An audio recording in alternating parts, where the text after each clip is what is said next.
the hardest part of losing everything isn't watching people walk away. It's realizing the only one who stayed was never human. Mason Hale sat alone in the parking lot, long after the courthouse doors had closed behind him. Rain tapped softly against the windshield of his aging Ford pickup, turning the world outside into a blur of gray lights and distorted shadows. At 68 years old, Mason had survived deployments overseas, sleepless nights in distant deserts, and years of rebuilding a life after military service. None of it had prepared him for what happened that afternoon. 34 years of marriage had ended with a stack of papers and a judge's signature. The house was gone. The savings were gone. The retirement investments he thought would carry him through old age were gone. Nearly everything had been awarded to his former wife during the settlement. Mason stared through the windshield without seeing the road ahead. His hands rested motionless on the steering wheel. For the first time in decades, he had absolutely no idea where he was supposed to go next. A soft nudge against his arm pulled him from the fog of his thoughts. Gunnar sat in the passenger seat, his large German Shepherd frame filling most of the space beside him. The dog's amber eyes never left Mason's face. Loyal, patient, unwavering. The same way he had been every day for the last 8 years. Mason managed a tired smile and rested a hand on the dog's neck. "Looks like it's just you and me now, partner." Gunnar's tail thumped once against the seat. Outside, the rain continued to fall. Mason started the engine and pulled away from the courthouse. He drove for hours without speaking. The city slowly disappeared behind him. Highway signs flashed by beneath dark clouds, gathering over the distant mountains. Every mile felt like another chapter of his old life, fading into the rearview mirror. By nightfall, he found himself parked at a lonely gas station outside a small mountain town. The place looked frozen in time. A single flickering light buzzed above the pumps. Mason stepped out to stretch his legs while Gunnar followed close beside him. The cold air carried the scent of pine and wet earth. For a brief moment, the quiet reminded him of somewhere he hadn't thought about in years. His father's cabin, hidden deep in the mountains, forgotten by nearly everyone. The property had been sitting empty for more than 2 decades. Mason hadn't visited since his father passed away. He had always assumed he would someday return. Someday had simply never come, until now. He climbed back into the truck and unfolded an old county map he kept tucked inside the glove compartment. His eyes found the familiar location almost immediately. The cabin still existed, at least on paper. Maybe it was falling apart. Maybe nature had reclaimed it entirely. But it was still there, the last place in the world that belonged to him. As Mason folded the map and prepared to leave, Gunnar suddenly stood up in the passenger seat. The dog's ears locked forward, his gaze fixed on something behind the seat. Mason frowned. "What is it, boy?" Gunnar remained perfectly still. Then he let out a single low whine. Mason reached behind the seat and froze. There, half hidden beneath an old blanket, sat a small weathered wooden box he had never seen before. Thank you so much for watching all the way to the end. If you enjoyed this story, please like, subscribe, and share it with friends who might enjoy it too. We would love to know where you are watching from. Tell us your city and country in the comments. More heartfelt and unforgettable hero dog stories are already waiting for you. See you in the next one. Mason kept staring at the wooden box, while Gunnar sat rigid beside him, eyes fixed on it, as if the dog had been waiting for this moment all along. The box was small, no larger than a hardcover book, its surface worn smooth by time. A brass latch held the lid shut. "You ever seen this before?" Mason asked quietly. Gunnar tilted his head but never looked away. Mason released a slow breath and flipped the latch open. The hinges creaked softly. Inside rested a yellowed envelope and an old metal key attached to a faded leather tag. Mason's pulse quickened. The handwriting on the envelope stopped him cold. It belonged to his father. For several seconds he simply stared. Then he carefully opened it. The paper crackled in his hands. "Mason, if you are reading this, then life has probably taken a turn neither of us wanted." Mason swallowed hard. The words felt like a voice reaching across decades. He continued reading. "There are things about this family that were never meant to disappear. If circumstances ever force you back home, there is something you need to find." Mason's eyes moved faster. Then they stopped. The bottom portion of the page had been torn away. The rest of the message was missing. "That is it?" he muttered. "You have got to be kidding me." Gunnar suddenly stood and placed his front paws on the seat, nose pressing toward the letter. Mason laughed bitterly. "Yeah, I know, not exactly helpful." He turned the key over in his hand. The leather tag had only 2 faded letters stamped into it. F.H. Mason frowned. The initials meant nothing to him. Rain continued tapping against the truck as darkness settled over the mountains. He folded the letter carefully and slipped it back into the envelope. "Looks like we are going home after all." By sunrise the next morning, the truck was winding along a narrow mountain road. Pine forests stretched across the hillsides. Fog drifted between the trees. Mason had not driven this road in more than 20 years, but every curve felt strangely familiar. Gunnar sat alert by the window, watching the forest pass by. After another mile, the cabin finally appeared. Mason slowed to a stop. Nature had nearly swallowed the place whole. Vines crawled across weathered boards. The porch sagged. Several windows were covered by dirt and dust, yet the structure still stood. "Well," Mason said quietly, stepping out of the truck, "it has seen better days." Gunnar jumped down beside him. The dog immediately began sniffing the air. Mason grabbed his duffel bag and walked toward the porch. The old boards groaned beneath his boots. He unlocked the front door with the spare key he still carried and pushed it open. Dust floated through beams of sunlight. Everything smelled of age and forgotten memories. Mason took a few slow steps inside. Then Gunnar suddenly froze near the doorway. His ears stood upright, his nose lifted into the air. "What is it?" Mason asked. Gunnar let out a low whine and moved deeper into the cabin. He stopped beside the fireplace and stared directly at the floor. Then he began scratching at the wooden boards. Mason walked closer. Before he could say a word, a faint sound echoed somewhere beneath the cabin. A hollow thump, then another. Mason froze as the sound echoed again beneath the floorboards. It was not loud, but in the silence of the old cabin, it felt impossible to ignore. Gunnar scratched once more at the same spot near the fireplace and then looked up at him. "You hear that too, do you?" Mason asked. The dog responded with a short bark. Mason set down his duffel bag and knelt beside the boards. The wood was old but solid. He pressed his palm against it and listened. Nothing. For a moment he wondered if the sound had been his imagination. Then came another faint thump from somewhere below. "Well, that is not normal." Gunnar immediately lowered his nose to the floor and began sniffing along the edge of the fireplace. Mason grabbed a flashlight from his truck and returned inside. Dust covered nearly every surface. The cabin looked frozen in time. Family photographs still rested on a shelf above the stone fireplace. An old rocking chair sat in the corner exactly where his father had left it. Mason picked up one of the photographs. It showed him as a teenager standing beside his father outside the cabin. For a moment he smiled. "You always had secrets, old man." Gunnar suddenly barked again. Mason turned. The dog was now standing beside a narrow hallway leading toward the back rooms. "What did you find?" he asked. Gunnar walked forward, stopped, then looked back. Mason followed him through the hallway. Most of the rooms were empty except for old furniture covered in sheets. In the final bedroom, he found a rusted metal filing cabinet pushed against the wall. Something about it seemed strange. The cabinet was cleaner than everything around it, as if it had been moved recently, despite nobody living here for years. Mason pulled open the top drawer. Empty.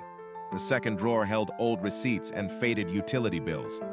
The third drawer contained a single notebook. He opened it carefully. The first several pages were blank. Then he found a handwritten entry in his father's familiar script. "Some truths are safer underground until the right person returns." Mason stared at the sentence. "Underground," he whispered. "What does that even mean?" Before he could read further, several pages had been torn out. The remaining entries made little sense. Dates, measurements, symbols. None of it explained anything. Gunnar suddenly growled softly toward the window. Mason looked up. Through the dusty glass, he could see the forest beyond the cabin. The trees swayed gently in the afternoon wind. Nothing appeared unusual. "Easy, boy." Gunnar remained tense. Mason walked to the window and wiped away years of dirt. In the distance, parked near the edge of the property, sat an old pickup truck. His heartbeat quickened. The vehicle had not been there when he arrived. "That is strange." He stepped outside onto the porch and looked again. The truck remained motionless between the trees. A few seconds later, the engine started. The vehicle slowly turned around and disappeared down the mountain road. Mason frowned. Who in the world would be out here? Gunnar stood beside him, watching the road long after the truck vanished. Then the German Shepherd suddenly spun around and raced back inside the cabin. A second later, Mason heard a loud hollow crack from somewhere beneath the floor near the fireplace. Mason rushed back inside and found Gunnar standing near the fireplace, barking at a section of floorboards that now sat slightly lower than before. The old wood had shifted. Dust drifted through the air. Mason crouched beside the spot and pressed down carefully. The board moved under his weight. "Well, would you look at that?" he murmured. Gunnar immediately scratched at the edge. "Easy, boy. Let me see what we have." Mason disappeared into the utility closet and returned with a pry bar. The cabin creaked softly around them as the afternoon wind pushed against the walls. He slid the metal tool beneath the loose board and pulled. The wood lifted with a long groan. Beneath it was darkness. Mason aimed his flashlight downward. The beam revealed an empty space nearly 3 feet deep. "There is definitely something under here." Gunnar leaned forward, nose working furiously. Mason widened the opening and examined the cavity below. It appeared to be part of an old crawl space running beneath the cabin. Nothing unusual at first glance. Just dirt, support beams, and decades of dust. Yet something felt off. He climbed down carefully and swept the flashlight across the ground. Then he saw it. A symbol carved into one of the wooden supports. His heart skipped. It matched the strange symbol from his father's notebook. "You have got to be kidding me." Gunnar barked once from above. I know. Dad wanted me to find this." Mason traced the carving with his fingertips. Beside it were several faded numbers, measurements perhaps, distances, directions. Before he could study them further, a truck engine echoed faintly from somewhere outside. Mason froze. The sound was distant but unmistakable. He climbed out of the crawl space and stepped onto the porch. The mountain road below appeared empty. The noise faded after a few moments. "Maybe somebody got lost," he said, though he did not believe it. Gunnar remained focused on the forest. His ears stayed upright. His posture remained tense. The dog had sensed something since arriving. Back inside, Mason returned to the notebook from the filing cabinet. He spread it across the kitchen table beside the old letter and the brass key. Hours passed as he compared symbols and dates. Most of it remained confusing. Then one line caught his attention. Beneath a series of measurements, his father had written 4 words. "Follow the ridge marker north." Mason stared at the sentence. "Ridge marker?" he whispered. He had not heard those words in years. As a child, he remembered a large stone monument on the property line, nearly half a mile from the cabin. His father used to take him there during long walks through the woods. Gunnar suddenly stood and walked to the front door. He looked back at Mason and let out a short whine. Mason laughed softly. "You want to go now?" Gunnar's tail flicked once. "You really do not like waiting, do you?" The sun was beginning to set behind the mountains, painting the trees gold and orange. Mason grabbed his flashlight and jacket. "All right, partner. Let us see what Dad was trying so hard to hide." Moments later, they stepped into the forest. Neither of them noticed the distant figure standing between the trees, silently watching them leave the cabin. Mason followed the narrow trail through the forest, while Gunnar moved several feet ahead, weaving between towering pines with confident determination. The fading sunlight filtered through the branches, casting long shadows across the ground. After nearly 20 minutes of walking, the stone ridge marker finally appeared. It stood almost 6 feet tall, weathered by decades of mountain storms. Moss covered much of its surface. Mason ran his hand across the cold stone. "I remember this place," he said quietly. "Dad used to bring me here when I was a kid." Gunnar immediately began circling the marker, sniffing every inch of the ground. Mason examined the stone carefully. At first, nothing seemed unusual. Then he noticed a faint carving hidden beneath the moss. His pulse quickened. It was the same symbol from the notebook and the crawl space. "You were here, Dad." He cleared away more moss and discovered an arrow carved into the stone. It pointed north toward a section of forest he had never explored. "Looks like we keep going." Gunnar barked once and started forward. The terrain became steeper as they climbed. Fallen branches covered the ground. Twice Mason nearly lost his footing. "You know, partner, most men our age would be sitting in a recliner right now." Gunnar glanced back without slowing. Mason laughed. I suppose that is your way of saying keep up. Nearly half a mile later, they reached a small clearing. In the center stood the remains of an old hunting shack. The roof had partially collapsed years ago. Nature was slowly reclaiming the structure. Gunnar stopped suddenly. His ears snapped upright. What is it? Mason whispered. The dog stared toward the shack.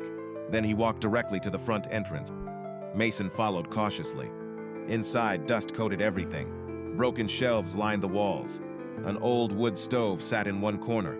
At first glance, the building appeared abandoned. Then Mason spotted something unusual. Fresh boot prints marked the dirt floor. Not old prints, recent ones. His expression darkened. Somebody has been here, Gunnar growled softly. Mason crouched beside the tracks. The tread pattern looked familiar, similar to the marks he had noticed near the cabin earlier that morning. Before he could study them further, a voice suddenly echoed from outside. You should not be out here. Mason spun around. Standing at the edge of the clearing was an elderly man wearing a worn flannel jacket and a gray baseball cap. His face looked weathered by years in the mountains. The stranger raised both hands calmly. Easy. I am not here to cause trouble. Mason stepped outside. Who are you? The old man hesitated. Name is Walter Grayson. I knew your father. Mason's eyes narrowed. Then maybe you can explain why somebody keeps watching my property. Walter's expression changed instantly. The color drained from his face. For several seconds, he said nothing. Then he looked toward the forest behind them. Listen carefully, he said in a lower voice. If you found his note, stop searching. Mason frowned. Why? Walter took a slow breath. Because the last time your father got close to the truth, people started showing up who did not belong here. Gunnar suddenly barked and turned toward the trees. Somewhere deep in the forest, a branch snapped. Walter's eyes remained fixed on the dark forest. The snapping branch had been small, but the tension in his face made it feel much larger. Gunnar stepped in front of Mason and let out a low growl. You know who is out there? Mason asked. Walter hesitated. I know enough to stay away. Mason folded his arms. That is not an answer. It is the only one I am giving tonight. Walter glanced toward the fading sunlight beyond the trees. You need to get back to the cabin before dark. Mason shook his head. Not until you tell me what my father was looking for. The old man sighed heavily. Your father believed something was hidden on this mountain. Not gold, not money, something bigger, something people wanted forgotten. What people? Mason pressed. Walter looked uncomfortable. That is exactly the question he kept asking. For several seconds, neither man spoke. The wind moved softly through the pines. Finally, Walter reached into his jacket pocket and pulled out a folded piece of paper. I should not even have this. He handed it to Mason. The paper was old and yellowed. Across the top was a rough hand-drawn map. Mason immediately recognized the symbol from the notebook. It was marked beside a location deeper in the mountains. Where did you get this? Mason asked. Your father gave it to me 20 years ago. Walter lowered his voice. He told me if anything happened to him and you ever came back, I should give it to you. Mason studied the map. A red X had been marked beside a narrow ridge several miles north of the cabin. Why wait all these years? Walter gave a sad smile. Because you never came back. Gunnar suddenly barked sharply and turned toward the trees again. This time both men heard movement. Not an animal, footsteps. Brief, careful, then silence. Walter's expression hardened. You need to leave, right now. Come with me, Mason said. Tell me everything at the cabin. Walter shook his head immediately. No, the less I know, the safer I am. He stepped backward toward the trail. Listen carefully. If somebody is watching you, they already know you found something. Mason looked down at the map in his hands. Then why help me? Walter paused. Because your father was my friend. Without another word, he turned and disappeared between the trees. Mason stood silently for a moment. Then he folded the map and slipped it into his jacket. Well, partner, he said, looking at Gunnar. Looks like Dad left us another breadcrumb. The hike back felt longer in the growing darkness. By the time the cabin came into view, the first stars had appeared overhead. Everything looked quiet, too quiet. Mason slowed near the porch. The front door stood slightly open. He stopped instantly. That is not how we left it. Gunnar's ears shot forward.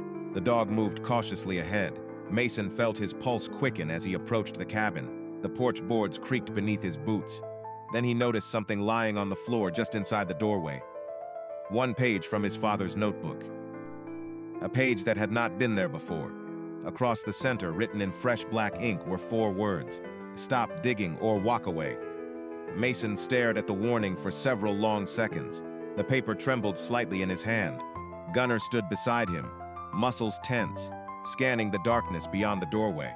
"Somebody was in here," Mason said quietly. He stepped inside and switched on an old lantern sitting on the kitchen table. The cabin looked almost untouched, but small details immediately caught his attention. One chair had been moved. A drawer near the sink stood partially open. Whoever entered had searched the place carefully. "You wanted me to find this, did you not?"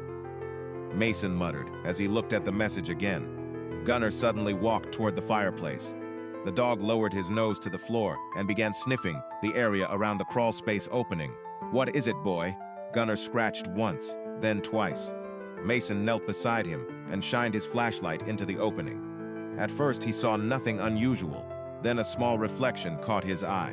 Something metallic rested against one of the support beams deeper inside. He climbed down carefully and crawled forward. Dust covered his jacket as he reached beneath the beam and pulled out a rusted tin box. "Well now," he whispered. The box was old but still sealed. He carried it back to the kitchen table and opened it. Inside were several folded documents wrapped in oilcloth. Most were too faded to read clearly. One, however, remained surprisingly well preserved. Mason unfolded it slowly. It appeared to be a survey map of the mountain property dating back nearly 40 years. Several landmarks were marked in red ink. His attention immediately locked onto one location, the same ridge shown on Walter's map. That cannot be a coincidence. He examined the back of the document and found a handwritten note from his father. The message was short: "If you find this, trust the dog." Mason leaned back in his chair and laughed softly. "That sounds exactly like something you would write." Gunnar wagged his tail once as if he approved. The old veteran studied both maps side by side. Together they revealed something neither map showed alone. A narrow trail connected the ridge marker to an area beyond the northern cliffs. The location was not labeled, only a circle drawn around it. "What were you hiding out there?" Mason asked. The question lingered in the quiet cabin. Hours passed. Rain began tapping gently against the roof. Near midnight, Mason finally stood and stretched. "Tomorrow we go north." Gunnar immediately rose from the floor. "I know, you were going either way." Mason smiled for the first time in days. Then a sound echoed outside, not loud. Just the brief crunch of gravel near the porch. Both man and dog froze. Gunnar moved silently toward the window. Mason extinguished the lantern and joined him. Through a narrow gap in the curtain, he looked outside. A vehicle sat at the end of the driveway with its lights off. A figure stood beside it, watching the cabin. The stranger remained motionless for several seconds before slowly raising a flashlight and pointing it toward the forest trail leading north. The figure remained at the edge of the driveway for less than a minute before climbing back into the vehicle and disappearing into the darkness. Mason waited several more minutes before pulling the curtain closed. That was not a coincidence. Gunnar stood beside him, staring at the door. "No argument from you, huh?" The dog let out a quiet huff. Mason slept very little that night. Before sunrise, he packed supplies into a backpack, folded both maps into a waterproof sleeve, and clipped a leash onto Gunnar's collar. "We finished this today."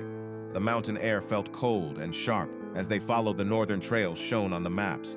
The forest gradually thinned as the terrain became steeper. By mid-morning, they reached the cliffs marked on the survey document.